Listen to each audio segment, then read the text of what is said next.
ဒီတစ်ပတ်ရဲ့ရုပ်သံဆောင်မအစီအစဉ်မှာတော့ကချင်ပြည်နယ်ထဲမှာတိုက်ပွဲတွေကြောင့်ထွက်ပြေးနေရတဲ့စစ်ပေးရှောင်တွေထဲမှာအသက်100ကျော်အရွယ်အဖွားအိုတယောက်ရဲ့ဘဝအကြောင်းကိုကချင် News Group ကပေးပို့ထားပြီးတော့ခင်စုကြည်ကတင်ဆက်ပေးထားပါတယ်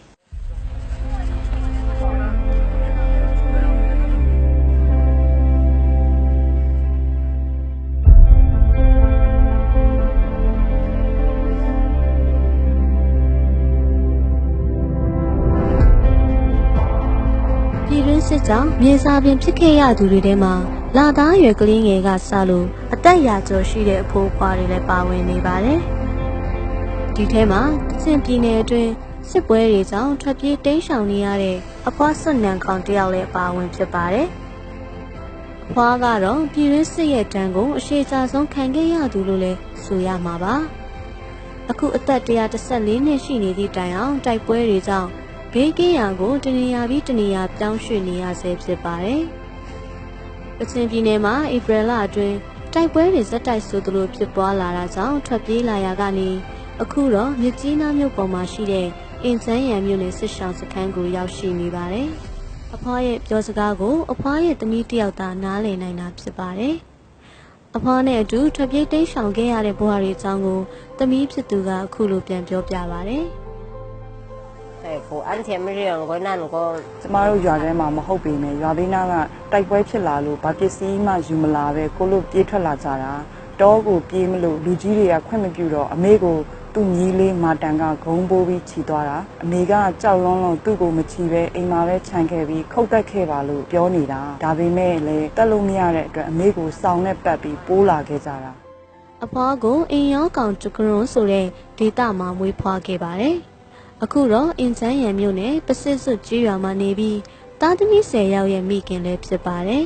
။ဒါပေမဲ့အခုသမီးအငယ်ဖြစ်တဲ့ဒေါ်ထုဘူအပါဝင်အသက်80ကျော်အရွယ်သားတစ်ယောက်နဲ့နောက်ထပ်ဒုက္ခသည်စခန်းကိုရောက်ရှိနေတဲ့သားတစ်ယောက်ပဲကျန်ရှိပါတော့တယ်။အခုနောက်ဆုံးမထွက်ပြေးမီနေခဲ့တဲ့ပစစ်စွတ်ရွာမှာအဖွားက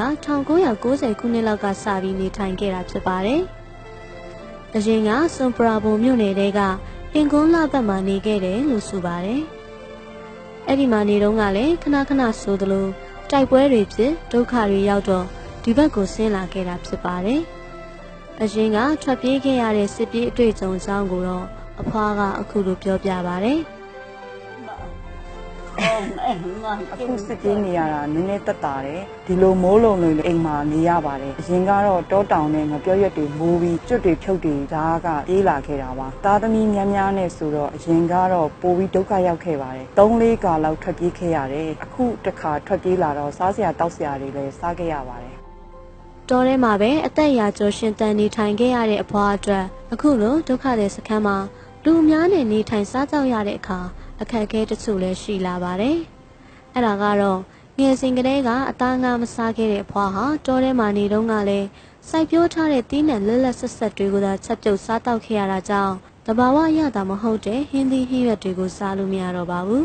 ။ဒါကြောင့်ဒီကိုရောက်တဲ့အချိန်ကစပြီးအဖွားကိုထမင်းနဲ့စားနဲ့သာကျွေးနေရတာကြောင့်အင်အားတွေလည်းချို့တဲ့နေပြီလို့သမီးဖြစ်သူကပြောပြပါတယ်။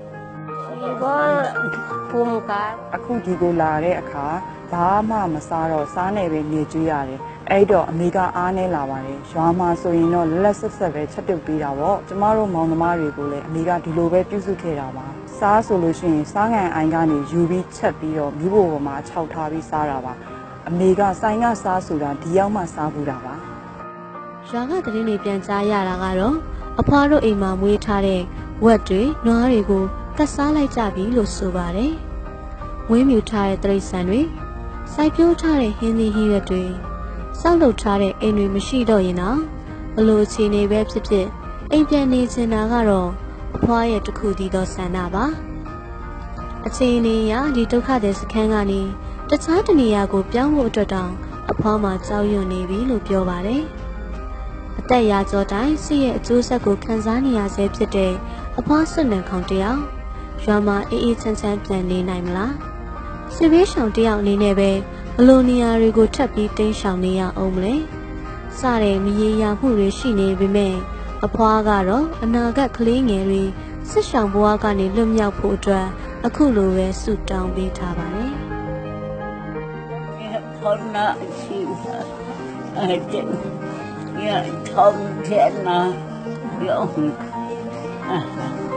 我搞定哪里有？